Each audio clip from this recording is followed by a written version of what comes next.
Picture this: two 6-year-old girls, bright-eyed and inseparable, taken for a weekend with their father. It's supposed to be a routine visit. But when Monday comes, they don't return home. Their mother waits, her panic growing. The father's phone is off. The house is empty. And then, a chilling letter arrives: the children rest in peace. They have not suffered. What happened to Alessia and Livia Schepp? And how could two little girls vanish into thin air? Welcome to True Crime Tales with Cosette, where we unravel the world's most haunting mysteries.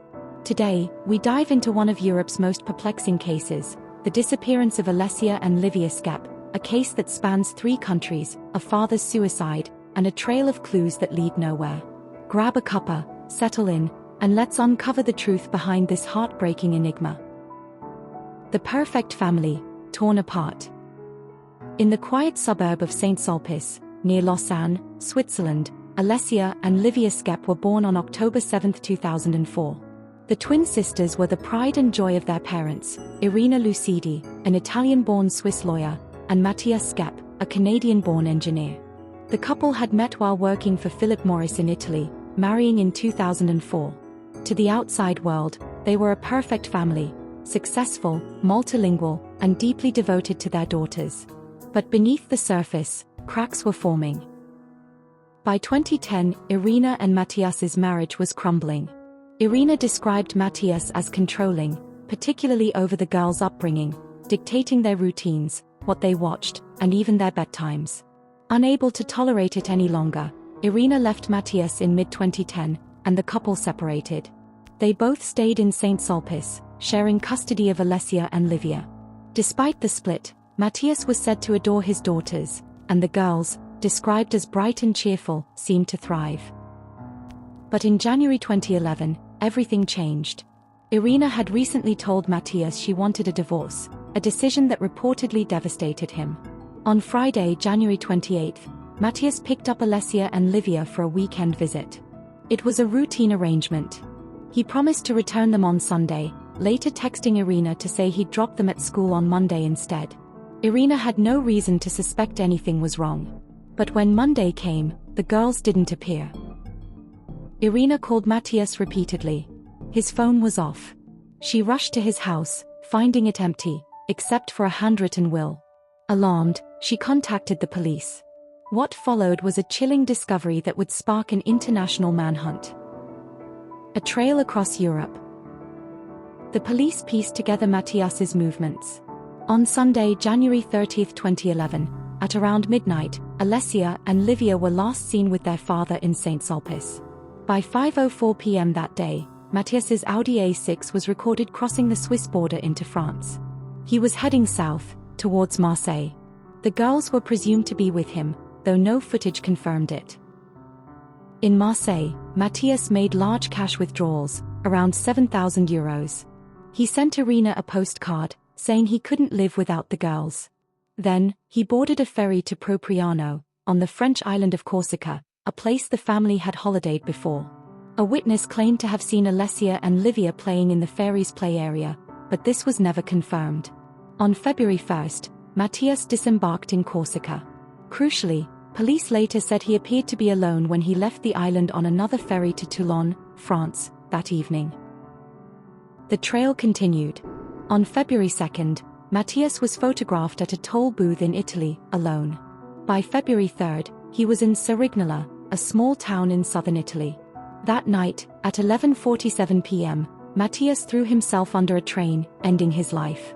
The twins were nowhere to be found. But the most chilling clue came in a letter he sent to Irina, postmarked February 3. The letter was devastating. Matthias wrote, "The children rest in peace. They have not suffered." He claimed he had killed Alessia and Livia and ensured they were in a tranquil place. Swiss police revealed Matthias had searched for firearms, poisons, and ferry schedules on his work computer before the trip, suggesting meticulous planning. The letter implied a horrific truth, but without bodies, could it be believed? Theories and dead ends. The investigation, dubbed Operation Twins, spanned Switzerland, France, and Italy. Police searched lakes, forests, and even a water tank near Cerignola's train station. In Corsica, They scoured holiday spots the family had visited. But no trace of Alessia or Livia was found.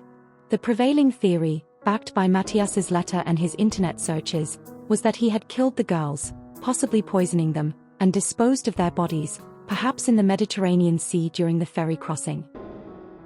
Irina Lucidi, heartbroken, refused to give up hope. She made public appeals, clutching her daughter's toys. The girl's uncle, Vallejo Lucidi, spoke of the family's fear that Matthias's actions stemmed from a mental breakdown.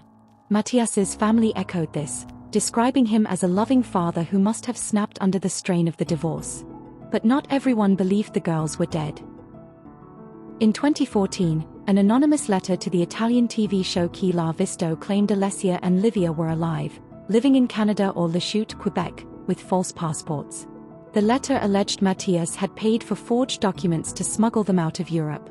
Italian journalists investigated in Ottawa, but Ottawa police had no record of the case, and the lead fizzled out.